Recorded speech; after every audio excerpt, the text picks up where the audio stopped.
Speaker sir, सबसे पहले मैं आपका धन्यवाद करना चाहता हूं कि आपने मुझे लोकसभा में रीइंस्टेट किया।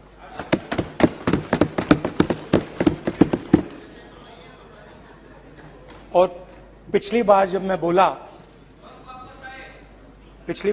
बोला तो शायद मैंने आपको थोड़ा कष्ट भी पहुंचाया, क्योंकि मैंने इतनी जोरों से अदानी जी पे फोकस किया कि जो आपके सीनियर नेता हैं शायद उनको थोड़ा कष्ट हुआ। तो वो जो उनको कष्ट हुआ,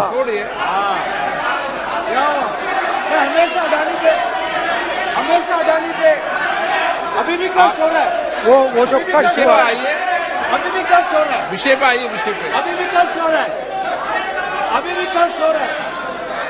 ये देखिए, ये सारे नहीं मगर सुनिए ये है। तो वो जो कष्ट हुआ 1 2 3 4 5 उसका असर शायद आप पे भी थोड़ा हुआ। तो इसके लिए मैं आपसे माफी मांगता हूं, मगर मैंने सिर्फ सच्चाई रखी थी। मगर आज जो मेरे बीजेपी के मित्र हैं, आज आपको डरने की जरूरत नहीं है, डरो मत। क्योंकि आज जो मेरा भाषण है, डरो मत। और आप डरो मत।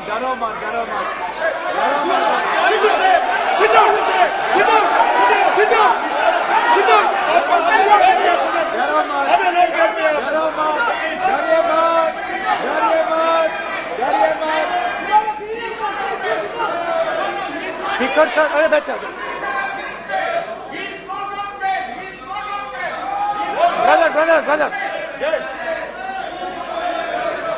तो आज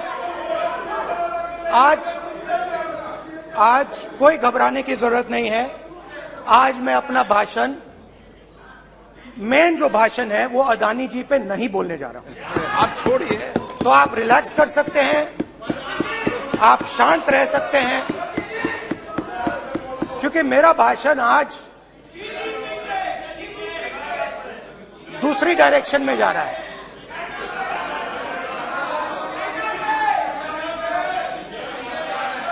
रूमी ने कहा था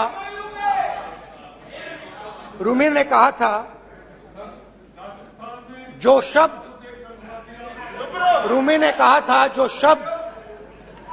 दिल से आते हैं वो शब्द दिल में जाते हैं। तो आज मैं दिमाग से नहीं बोलना चाह रहा हूं, मैं दिल से बोलना चाह रहा हूं।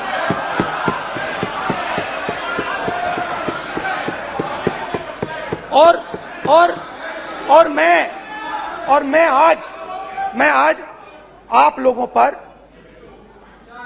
इतना आक्रमण नहीं करूंगा। मतलब एक दो गोले जरूर मारूंगा, मगर इतना नहीं मारूंगा। तो आप रिलैक्स कर सकते हैं। डरिए मत।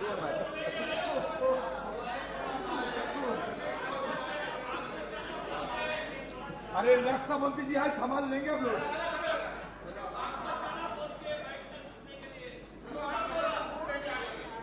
पिछले साल 130 दिन के लिए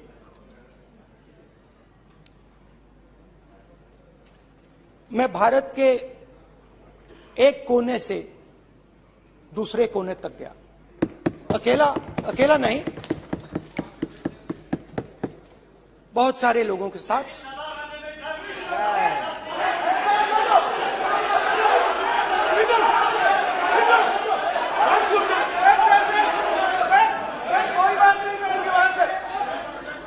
सर, ये हमारा टाइम खत्म करने का साजिश है। प्रधानमंत्री बोलेंगे ऐसे ही हो गया सर। सारे समाज निकल गए जबरदस्ती समुद्र अधीर अधीर अधीर समुद्र के तट से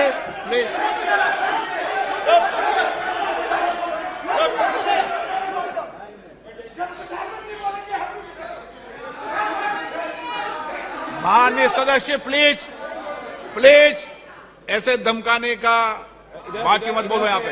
यहाँ पे बोलिए, आप उधर भी हाँ बोलिए। प्लीज।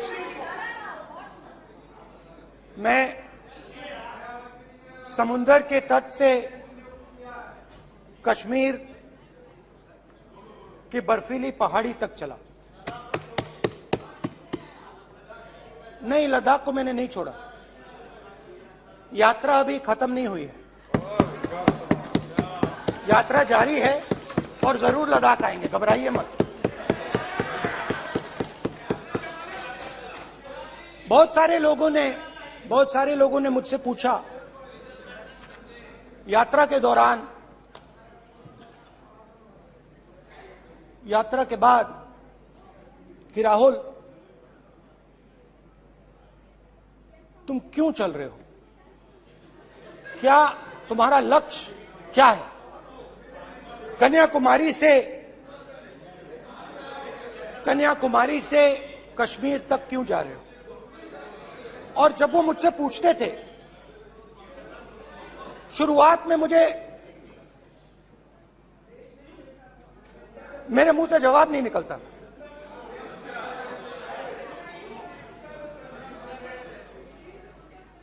शायद मुझे ही नहीं मालूम था कि मैंने ये यात्रा क्यों शुरू की। जब मैं कन्याकुमारी से शुरू हुआ, मैं सोच रहा था मैं हिंदुस्तान को देखना चाहता हूं, समझना चाहता हूं, लोगों के बीच में जाना चाहता हूं, मगर गहराई से मुझे मालूम नहीं था।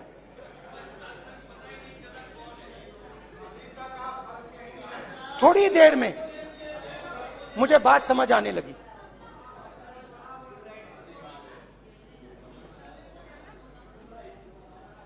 जिस चीज से मुझे प्यार था, जिस चीज के लिए मैं मरने को तैयार हूं, जिस चीज के लिए मैं मोदी जी की जेलों में जाने को तैयार हूं, जिस चीज के लिए मैंने 10 साल हर रोज गाली खाई, उस चीज को मैं समझना चाहता था। ये है क्या जिसने मेरे दिल को इतनी। भाई आप रनिंग कमेंट्री बंद करो, नहीं तो हम भी चालू करेंगे। सुनने का अपने जिस चीज धैर्य रखो। जिस चीज ने मेरे दिल को इतनी मजबूती से पकड़ रखा था, उसको मैं समझना चाहता। शुरुआत में जैसे मैंने शुरू किया, सालों से मैं हर रोज 8-10 किलोमीटर दौड़ता हूं, तो मेरे दिमाग में था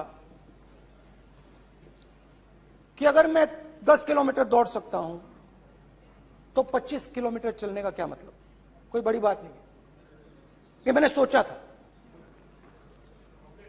आज मैं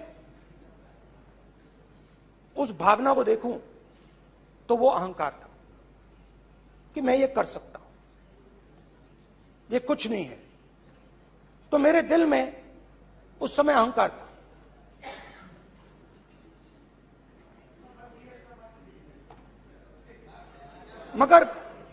मगर भारत अहंकार को एकदम मिटा देता है, 1 सेकंड में मिटा देता है। तो हुआ क्या, 2-3 दिन में मेरे घुटने में दर्द शुरू हो गया। पुरानी इंजरी थी और जबरदस्त दर्द। हर रोज मैं उठूं और मेरे घुटने में दर्द, हर कदम में दर्द। तो पहले 2-3 दिनों में जो अहंकार था, जो मतलब भेड़िया जो निकला था, वो चींटी बन गई एकदम। जो हिंदुस्तान को अहंकार से देखने निकला था, वो पूरा का पूरा अहंकार गायब हो गया। और रोज मैं डर डर के चलूं कि क्या मैं कल चल पाऊंगा। ये मेरे दिल में डर था। और जब भी ये डर बढ़ता था, कहीं ना कहीं से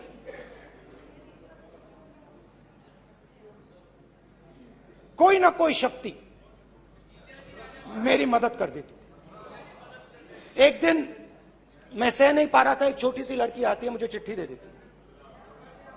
मैंने चिट्ठी खोली, 8 साल की थी, उसमें लिखा था, Rahul, I am walking with you, don't worry. उसने मेरे पैर में चोट देखी और उसने अपनी शक्ति मुझे दे दी। सिर्फ उसने नहीं, लाखों लोग ने। और शुरुआत में जब मैं चल रहा था, कोई किसान आता था, मैं एकदम पहले उसको अपनी बात बताता था कि आपको ये करना चाहिए, आपको इस प्रकार से काम करना चाहिए। मगर इतने लोग आए, हजारों लोग आए, कि थोड़ी देर में मैं बोल नहीं पाया। जो मेरे दिल में बोलने का डिजायर था, वो बंद हो गया। बोल ही नहीं पाया, क्योंकि इतने लोगों से बोलना था। और एक सन्नाटा सा छा गया, भीड़ की आवाज थी, भारत जोड़ो, भारत जोड़ो, भारत जोड़ो। और जो मेरे से बात करता था, उसकी आवाज में सुनता गया।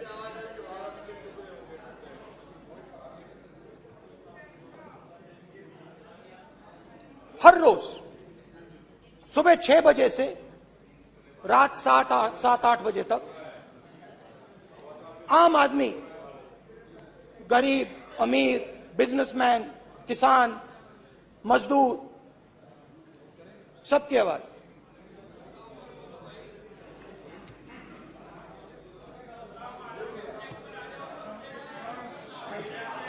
आ रहा हूं। आप कल से रुके, अब थोड़ा और रुक लो, 5-10 मिनट रुक जाओ। तो ये चलता गया, मैं बात सुनता गया। और फिर मेरे पास एक किसान आया, और किसान ने हाथ में रुई पकड़ी हुई थी, और उसने मुझे कहा, अध्यक्ष महोदय, उसने मुझे कहा, मेरे आंख में देखकर उसने मुझे अपना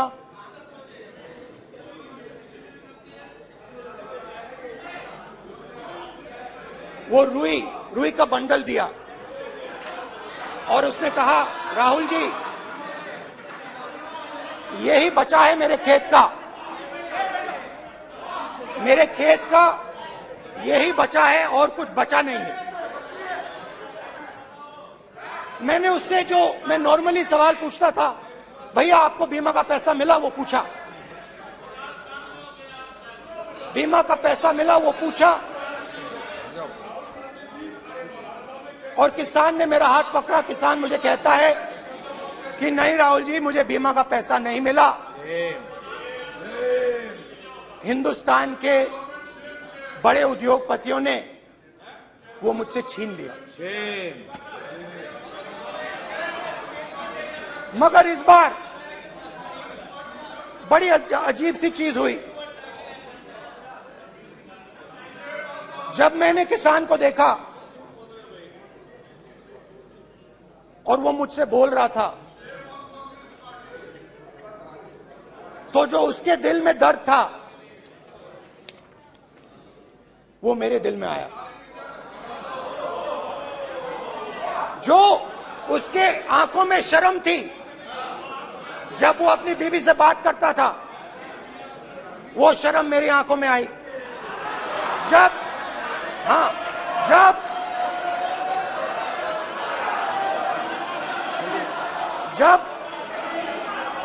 उसकी जो भूख थी वो मुझे समझ आई। और उसके बाद यात्रा बिल्कुल बदल गई। मुझे भीड़ की आवाज नहीं सुनाई देती थी, मुझे सिर्फ उस व्यक्ति की आवाज सुनाई देती थी जो मेरे साथ बात कर रहा था। उसका दर्द, उसकी चोट, उसका दुख, मेरा दुख, मेरी चोट, मेरा दर्द बन गया। समझने की कोशिश करो।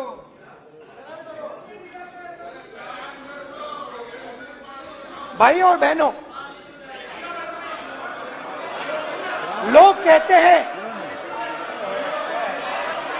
कहते हैं कि ये देश है, कोई कहता है ये अलग अलग भाषाएं हैं, कोई कहता है ये जमीन है, मिट्टी है, कोई कहता है ये धर्म है, ये सोना है, ये चांदी है। मगर भाइयों और बहनों, सच्चाई है कि ये देश एक आवाज है। ये देश सिर्फ एक आवाज है। ये देश, इस देश की लोगों की आवाज है। इस देश के लोगों का दर्द है, दुख है, कठिनाइयां हैं। और अगर हमें इस आवाज को सुनना है तो हमारे दिल में जो अहंकार है, हमारे जो डिजायर्स हैं, हमारे जो सपने हैं, उनको हमें परे करना पड़ेगा। जब हम अपने सपनों को परे करते हैं, तब हमें हिंदुस्तान की आवाज सुनाई देती है। तब तक हिंदुस्तान की आवाज हमें नहीं सुनाई देती। अब आप कहोगे ये बात मैंने नॉन कॉन्फिडेंस मोशन में क्यों रखी? इसका क्या मतलब है कि भारत एक आवाज है, भारत लोगों का दुख है, भारत लोगों का कष्ट है, मुश्किलें हैं। क्योंकि भाइयों और बहनों,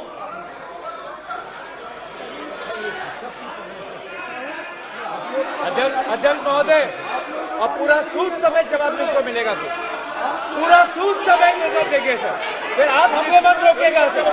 अध्यक्ष महोदय, फिर आप हमें मत रोकेगा सर। आप हमें मत रोकेगा, फिर आप हमें मत रोकेगा, आप हमें मत रोकेगा, फिर आप हमको मत रोकेगा सर। हम सब देख रहे हैं, सब सुन रहे हैं, आप हमको फिर मत रोकेगा सर। तो स्पीकर सर, भारत एक आवाज है।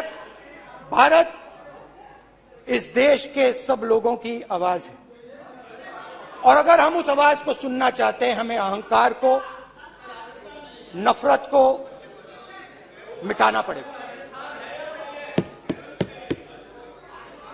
स्पीकर सर, कुछ ही दिन पहले मैं मणिपुर गया। हमारे प्रधानमंत्री नहीं गए, आज तक नहीं गए, क्योंकि उनके लिए मणिपुर हिंदुस्तान नहीं है।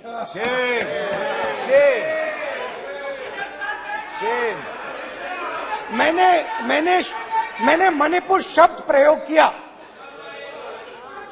मगर आज की सच्चाई यह है कि मणिपुर नहीं बचा है। मणिपुर को आपने दो भाग में कर दिया है। मणिपुर को आपने बांट दिया है, तोड़ दिया है। मैं मणिपुर में रिलीफ कैंप्स में गया। रिलीफ कैंप में आज जा रहा हूं, आज जा रहा हूं मणिपुर में रिलीफ कैंप में मैंने महिलाओं से बात की। ठीक है सर, अब आप हमको मत रोकेंगे। It's not fair. आप हमको मत रोकेंगे। You tolerate insults. Sir, Don't allow this. पूरा टाइम No, देखेंगे। sit down. पूरा टाइम देखेंगे। Yeah. Why you always hooligan? कल देखेंगे, कल देखेंगे, कल देखेंगे। बात नहीं करेंगे सर, प्रधानमंत्री की बात नहीं करेंगे सर ऐसे।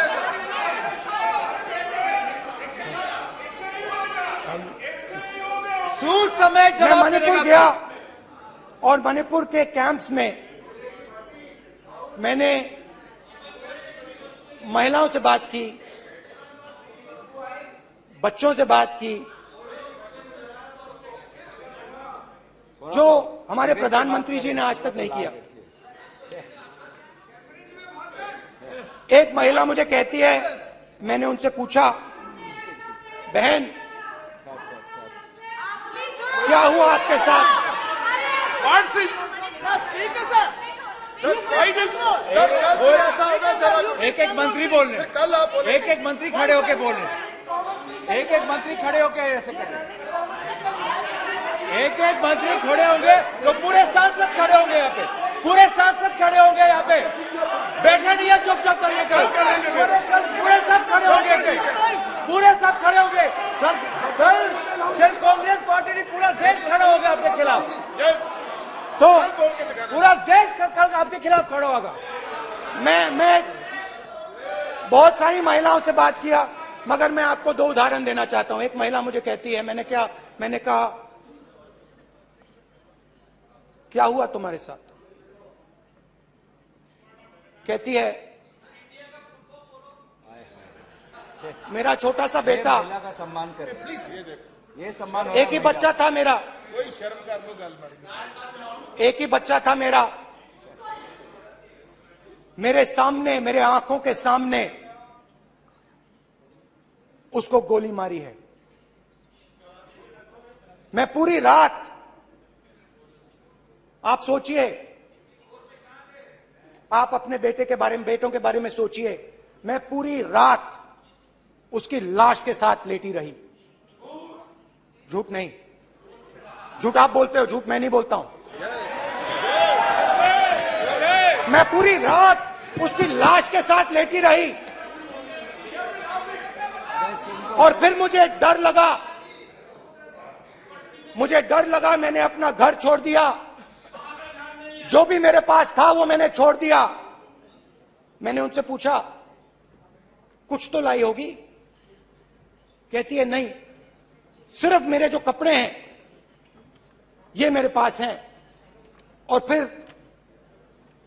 इधर उधर ढूंढती है और एक फोटो निकालती है और मुझे कहती है, यही मेरे पास अब बची है।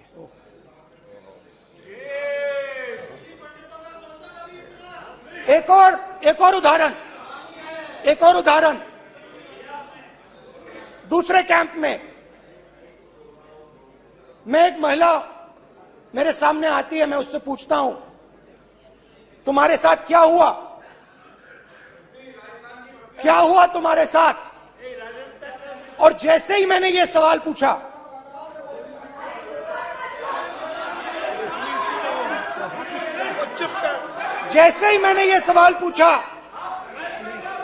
आप महिला का दर्द नहीं सुन सकते, महिला का दर्द नहीं सुन सकते, महिला का दर्द सुनने का आपका धैर्य नहीं है, महिला का दर्द नहीं सुन सकते, महिला का दर्द नहीं सुन सकते। जैसे ही मैंने उससे ये सवाल पूछा, बैठो, जैसे सर, जी सर,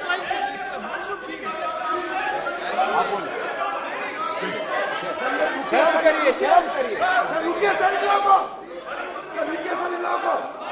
जैसे ही मैंने उससे सवाल पूछा, तुम्हारे साथ क्या हुआ, शर्म नहीं है तेरे को? वैसे ही 1 सेकंड में वो कांपने लगी। उसने अपने दिमाग में वो दृश्य देखा और वो बेहोश हो गई। मेरे सामने कांपती हुई बेहोश हो गई। तो ये मैंने आपको सिर्फ 2 उदाहरण दिए हैं।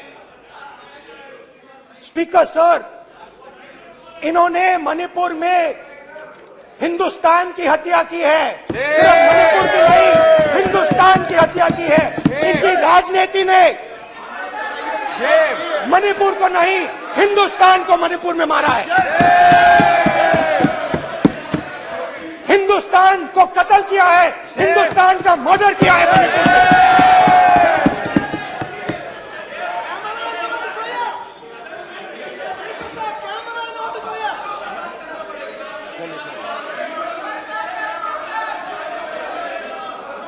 अरे 2 भाग किए हैं, शर्म करिए जी।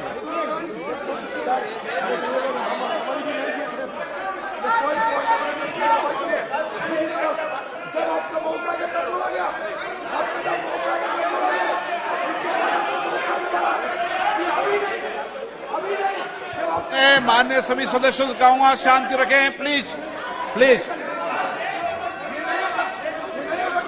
मणिपुर, हाँ क्या बोल रहे हैं? अब बोलिए।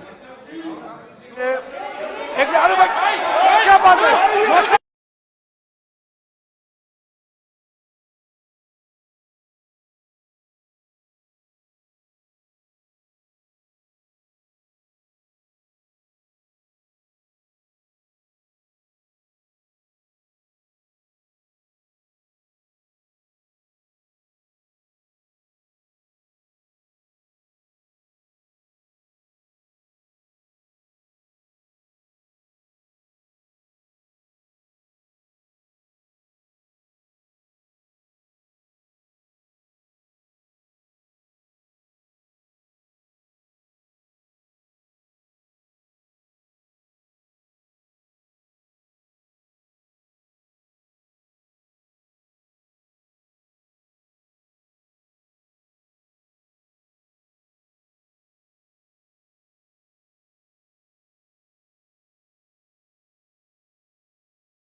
सारा कांग्रेस पार्टी की वजह से चला हुआ है।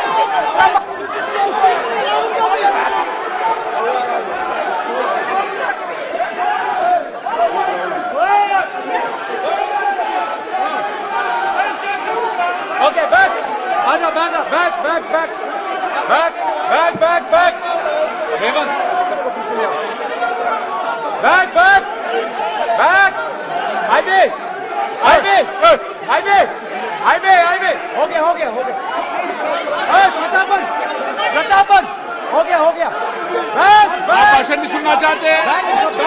आप भाषण नहीं सुनना चाहते? प्लीज बैठिए, बैक करो बैक बैठिए बैठिए बैठिए, प्लीज बैठिए, पीछे आ यार प्लीज बैठिए, पीछे आओ प्लीज बैठिए।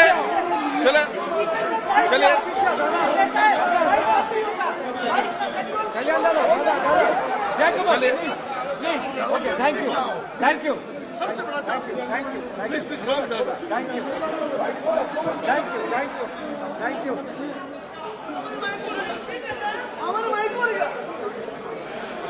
एक मिनट बैठिए, बैठिए एक मिनट प्लीज, प्लीज बैठिए, प्लीज बैठिए, please please Baluji, please please Baluji, please Baluji, please Baluji, please एक मिनट प्लीज प्लीज बैठिए। माननीय सदस्यगण, ऐसे नहीं सकते जिस तरीके का व्यवहार आप टेबल पर आकर कर रहे हैं, इस तरीके से सदन नहीं चलेगा। ये तरीका ठीक नहीं है। जब मैंने किसी को कहा है तो कहा है, ऐसे सदन नहीं चलेगा। आप सदन नहीं चलाना चाहते, अलग बात है। आप अपनी बात कहिए, गलत तरीका ये। नो, ऐसे सदन चलने वाला नहीं है।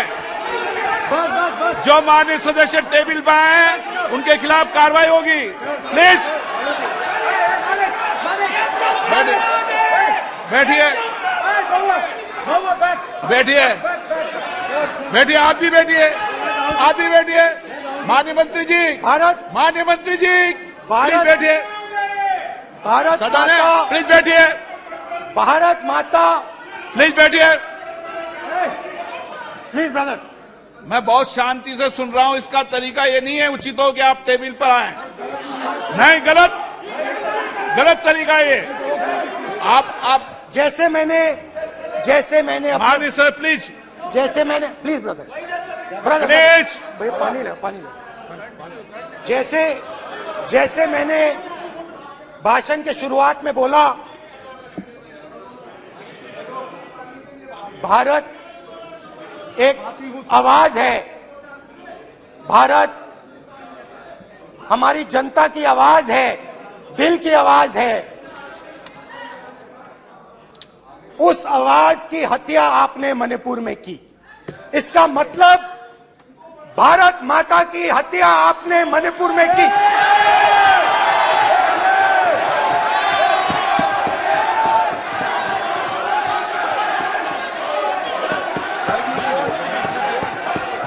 भारत माता को आपने मणिपुर के लोगों के मारा, आपने मणिपुर के लोगों को मारकर भारत की हत्या की है। आप देशद्रोही हो, आप देशभक्त नहीं हो, आप देश प्रेमी नहीं हो, आप देशद्रोही हो। आपने देश की हत्या मणिपुर में की। प्लीज एक मिनट, प्लीज बैठिए, प्लीज बैठिए। अब सवाल आप उठता है, बैठना चाहते नहीं बैठना चाहते? आप बैठना चाहते नहीं बैठना चाहते? इसीलिए आपके बैठना प्रधानमंत्री चाहते आप? मणिपुर में नहीं मैं जा कह रहा हूं, सकते बैठिए आप हैं, क्योंकि उन्होंने प्लीज देश की हत्या की है। मणिपुर में हिंदुस्तान की हत्या की है, भारत माता की हत्या की है। मणिपुर के लोगों के दिल में। प्लीज एक मिनट बैठिए आप। तो सवाल उठता है, एक मिनट बैठिए, एक मिनट। आप भी विराजे, आप भी विराजो। आप बैठिए सही, नहीं बैठिए रहने दो आप बैठिए आप प्लीज बैठिए आप प्लीज। आप बोल रहे हैं फिर आप भारत माता के रखवाले नहीं एक हो, मिनट माननीय सर। आप भारत माता के हत्यारे हो। प्लीज माननीय सदस्य, प्लीज माननीय सदस्य, प्लीज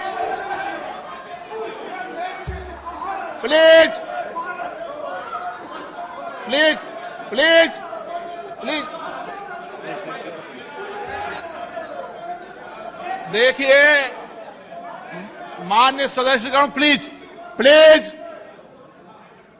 माननीय सदस्यगण, भारत मां हमारी मां है, हमें सदन में बोलते समय संयम बरतना चाहिए। मेरा अपनी मां की हत्या की बात कर रहा हूं, मैं मणिपुर में अपनी मां की हत्या की बात कर रहा हूं। मैं आदर से बोल रहा हूं, आपने मेरी मां की हत्या की मणिपुर में। एक मेरी मां यहां बैठी है, दूसरी मां को आपने मणिपुर में मारा है।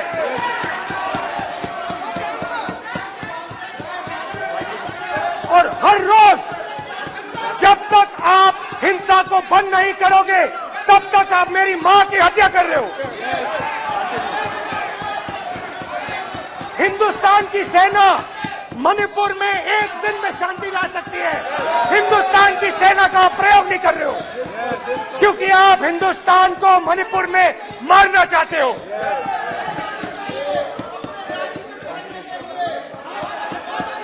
तो अगर नरेंद्र मोदी जी हिंदुस्तान की आवाज नहीं सुनते हैं, अगर हिंदुस्तान के दिल की आवाज नहीं सुनते हैं, तो किसकी आवाज सुनते हैं?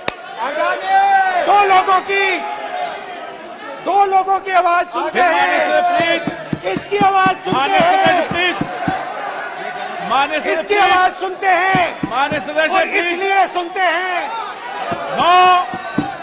नो एक गलत तरीका माननीय सदस्य, देख लीजिए गलत तरीका है। अडानी जी के लिए मोदी जी ने क्या काम किया है, देख लीजिए। ये पहले आप और ये बाद में। गलत तरीका आपका माननीय सदस्य, आपका गलत तरीका है। आप सीनियर सदस्य हैं, आप इस तरीके का व्यवहार सदन में मत करिए।